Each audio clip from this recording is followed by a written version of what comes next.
Good evening, Dr. Zakir. My name is Jal and I work here for Emirates Bank International. My question to you is, which other religion says that they are awaiting the coming of Prophet Muhammad, peace be upon him, other than Muslim and Christianity? Sisters asked the question that which other religion besides Islam and Christianity says that Prophet Muhammad will come.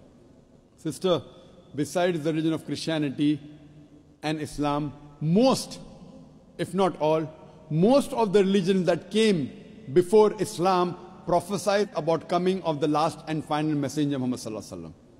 I've given a talk on Muhammad in the various world religious scriptures. Besides Christianity, you also find in Judaism about Muhammad. It's mentioned in the book of Deuteronomy, chapter number 18, verse number 18 about the Prophet of Muhammad. It's mentioned in the book of Deuteronomy, chapter number 18, verse number 19. In the book of Isaiah, chapter number 29, verse number 12. In the Song of Solomon, chapter number 5, verse number 16. That's the Old Testament. In the New Testament, Christianity is mentioned in the Gospel of John, chapter number 14, verse number 16. Gospel of John, chapter 15, verse 26. Gospel of John, chapter 16, verse number 7. Gospel of John, chapter number 16, verse number 12 to 14. There are many verses in the Old Testament and the New Testament prophesying about the coming of Muhammad. Since your name is Jal, and I assume you're a Hindu sister, correct? Yes. I've even given a talk on Muhammad in Hindu scriptures. I can give a talk for a few hours only on Muhammad in Hindu scriptures. Time will not permit me to go into it. I'll just give the references. If you read the Hindu scriptures are of two types. One is Smriti, the other is Shruti. Shruti means the words of God, in which you have Vedas and the Upanishad. Smriti is the word of human being, in which you have Manusmriti, you have Ramayana, Mahabharata, epics, etc. You also have the Puranas. If you read Bhavishya Purana, it's mentioned Bhavishya Purana, Parva 3, Khanda 3, Adhyay 3, Shlokas 5 to 8, which speaks about Muhammad. It's mentioned Bhavishya Purana, Parva 3, Khanda 3, Adhyay 3, Shlokas 10 to 27, talking about Muhammad as the Malacha. He is mentioned in Atharva Ved, book number 20, hymn number 21, verse number 6. Atharva Ved, book number 20, hymn number 21, verse number 7. He is also mentioned in Atharva Ved, book number 20, hymn number 127, verse 1 to 14, which is called as Kuntap Suktas. Kuntap means hidden. It speaks about the coming of Muhammad, that he will be the praiseworthy, he will have 60,000 enemies, etc. He is also mentioned in Rig Ved, book number 1, chapter number 53, verse number 9. He is mentioned as Ahmad, which means one who praises, in Uttarchik, mantra number 1500. It's mentioned in Indra, chapter number 2, verse number 152. Yajurved, chapter number 31, verse number 18. He is also mentioned in Atharva Ved, book number 20, hymn number 126, verse number 1 to 14. He is called as Narashansa. Nar means man, person. Shansa means coming from Prashansa, praiseworthy. A man who's praiseworthy. If you translate Narashansa, man who's praiseworthy, into Arabic, it means Muhammad.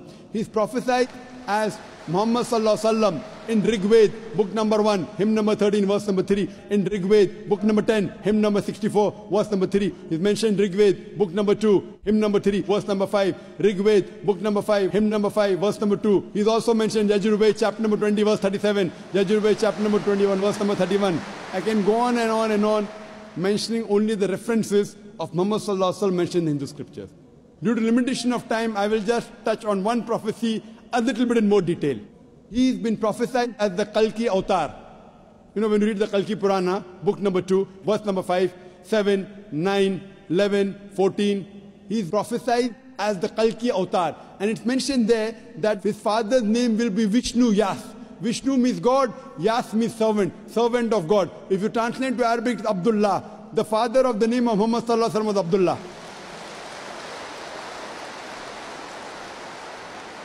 His mother's name will be Sumati. Sumati means serenity, peaceful. If you translate Arabic, it means Amina. The name of the mother of Muhammad was Amina.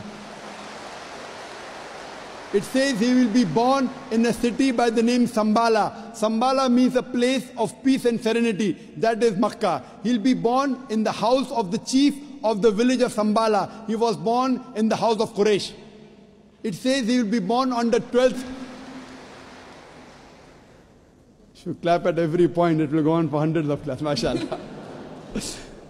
He will be born on the 12th month of Madhav, that's the 12th Rabi Awwal. It says that he will be a teacher for the whole of humanity. And we know Muhammad Sallallahu Alaihi Wasallam was sent to the mercy of the whole of humanity. It says he'll get the first revelation in a cave known as Ghar Hira. It says he will migrate northwards and come back. Muhammad Sallallahu Alaihi Wasallam went from Makkah to Medina northwards and came back.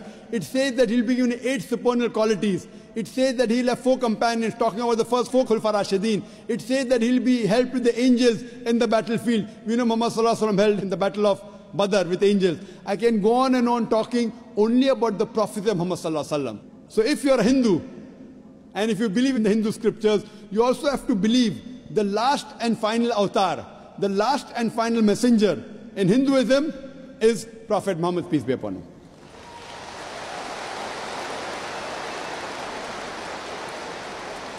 However, Doctor, according to Hinduism, the Kalki avatar is still being awaited. So are you, is it that we are just not aware about it? You said the Kalki avatar is yet awaited. If you have not recognized the Kalki avatar, you are to blame, not me. I have given you so many similarities. Now you have to disprove it. You say, my scripture says Vishnu Yas, father's name. Prophet Muhammad Sallallahu Alaihi Wasallam's father's name was not Vishnu Yas. You have to disprove me. Now this has been done by Pandits of Hinduism. Hindu scholars have also written this. Now the Hindu scholars are preventing the truth from you. They are hiding the truth from you. You as a logical girl, as intelligent girl who's working in a high post, it's your duty to realize that if your priests are hiding the truth from you, we can have a debate with your priest. You can call the doctors of divinity. You know, I have had dialogues with Pandits. You know, one of the very famous is Sri Ravi Shankar. He never disagreed. He agreed.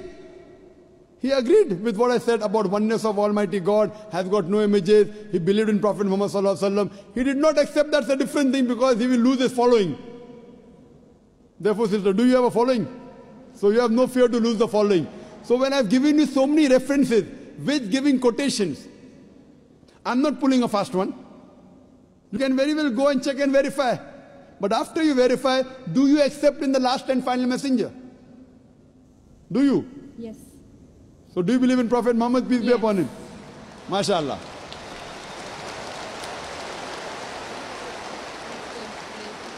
Do you believe that there's one God?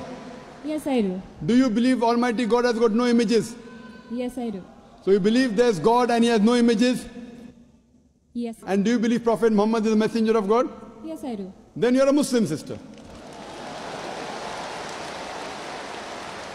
What you said is the Shahada in English. Do you want to repeat in Arabic if you want, sister? What you said is in English, that there's no God but Allah and Prophet Muhammad is the messenger. Would you like to repeat in Arabic, sister? I do. Okay, I'll just repeat it and you have to continue, sister. Ashhadu Ashhadu Allah Allah ilaha ilaha illallah illallah wa ashhadu wa ashhadu anna anna Muhammadan Muhammadan abduhu ablu wa rasuluhu. wa rasuluh.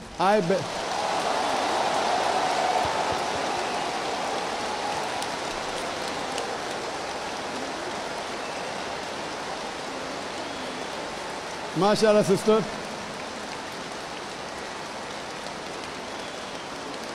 May Allah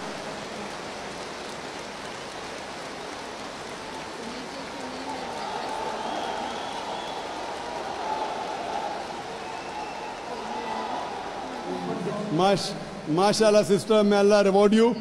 You have joined a family of religion of peace of more than 1.3 to 1.5 billion. May Allah reward you. And may Allah grant you Jannah, inshallah. And believe me, sister, it requires guts.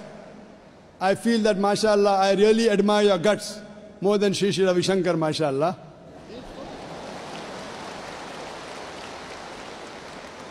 And I pray that may He give you hidayah and may He guide you, inshallah.